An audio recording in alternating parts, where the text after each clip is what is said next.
And so it's hard to pray if you don't know God. When I first met Rosemary, I was in a youth group. I was attending a youth group, and I remember I saw this girl in the distance. There's about 150 of us there. Everybody was uni students or they were young workers. And I remember seeing Rosemary in the distance, and I went up to someone and I said to them, "Who's that?" And they said, "Oh, that's Rosemary Nolan." And that's Rosemary Nolan. Well, I worked my way over to get into her orbit. And when I got there, the thing, what I noticed about her immediately is that she was shy.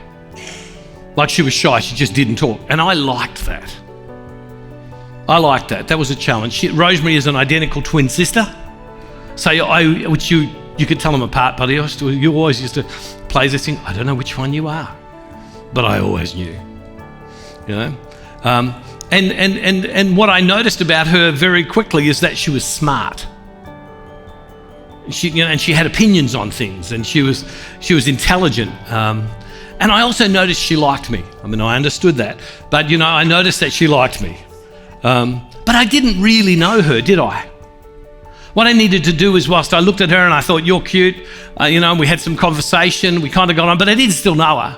I had to go and fill in the backstory. What was her family? Where would she come from? What was her family like? Who were her mum and dad?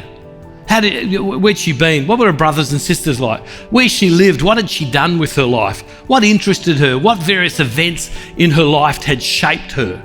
And the more I understood her, the more I knew her. The more I understood her. And the more I spent time with her, the more I experienced her. And so therefore, getting to know her and to love her was what relationship's about.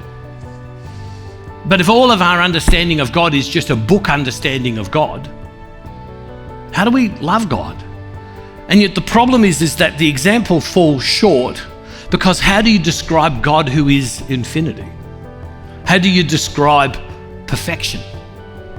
How do you describe a being that is so other, beyond us, that in order for us to understand, we grab God and we shake him down into something that looks like a human person, because that's all we can conceive with our finite minds, and yet God is so other and beyond even what we can conceive.